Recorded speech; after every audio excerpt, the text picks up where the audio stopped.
For this video, we're going to take a look at LeChatelier's principle and do an example. We're going to be using the Haber process, which is nitrogen gas plus hydrogen gas, gives us ammonia and heat. Now, a couple of things about this before we get started is heat being in our product means that this is going to be an exothermic reaction, which means our delta H, that enthalpy, is negative. Also, two elements becoming one compound means that this is a synthesis reaction. Now, using LeChatelier's principle, we want to see if we apply a stress, how it's going to shift. So keep in mind your notes on LeChatelier's principle, and we're going to get started. If we add in N2, notice we're adding a reactant, which means we're going to shift to the opposite side. Opposite side of a reactant will be to the right, and it's going to form product, which means everything on product side will increase. Yes, I'm going to draw a little arrow pointing up for increase. On the reactant side, I have to use nitrogen and hydrogen to make this, so hydrogen will decrease. Now, as we go along, we do want to take a look at K. K is our equilibrium constant. And remember, equilibrium constant only changes as temperature does. Temperature did not change here, so this is going to stay the same. The second example, what if we add in hydrogen? Again, we're adding a reactant. So it's going to go to the opposite side. So it's going to go toward my products. So that means nitrogen decreases since it's a reactant. Ammonia will increase because it's a product. Again, K stays the same. For example 3, ammonia, we're going to increase this one. This time, because we're increasing a product, the opposite side will be the reactant side. So this time we're going to go to the left. N2 will increase, H2 will increase as well, because they are both products if ammonia breaks apart. Again, temperature hasn't changed, so K is the same. For our next examples, instead of adding, we're going to take out. So this time we're going to lose some nitrogen. Because I lost reactant, I have to replace reactant. So we're going to shift to the same side. That means we're going to the left. For H2, because it's a reactant, it will also increase. Because I'm creating N2, this is another product we'll create. We create it from the ammonia, so ammonia is going to be decreasing. Temperature, no change. If I lose hydrogen, again, it's a reactant. I have to replace it. So that means that's what I have to form. So we're going to shift to the left. Reactant N2 increases. NH3 is used to make them, so it has to decrease. And K will stay the same. If I lose ammonia, well, I'm losing a product this time.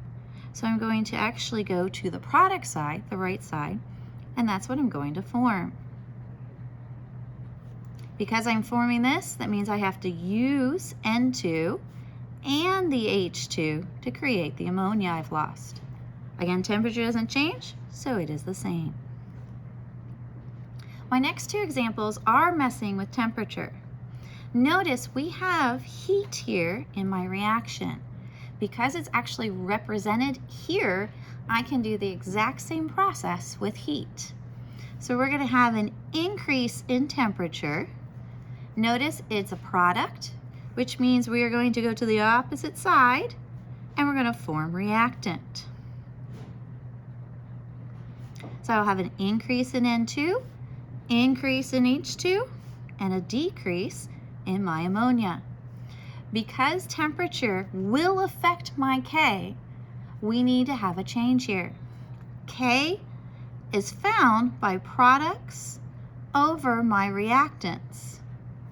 Since product's on top and product decreases, my K value will also decrease.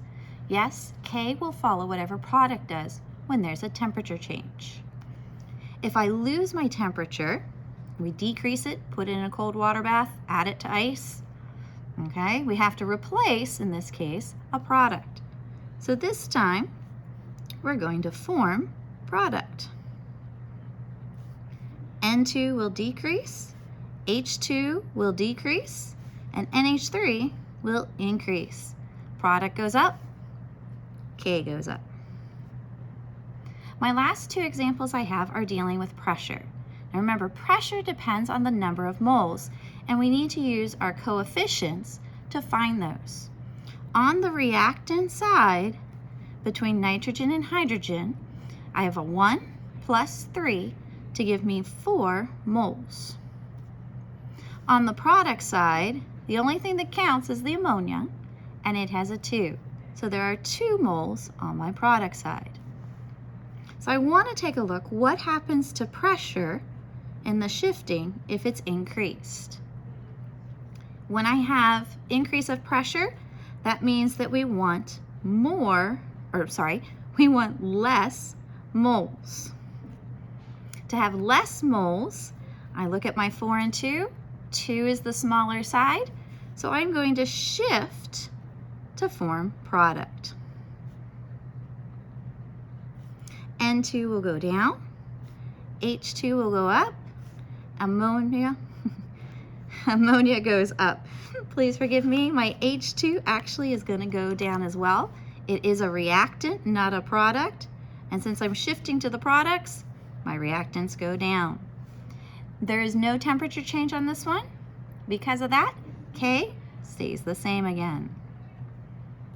For the last one, my pressure that we're going to deal with, we want the pressure to decrease. With it decreased, here is where we can use more moles. Again, going to my 4 and my 2. 4 is greater, so that's the side we want to shift towards. So this time we're going to form reactant. N2 is a reactant, so it will increase. H2 is a reactant, so it will increase. Ammonia is a product, so it will decrease. And again, K is not being changed because there's no temperature change, so it stays the same. And that is an example of how we can predict what's going to happen with LeChatelier's principle.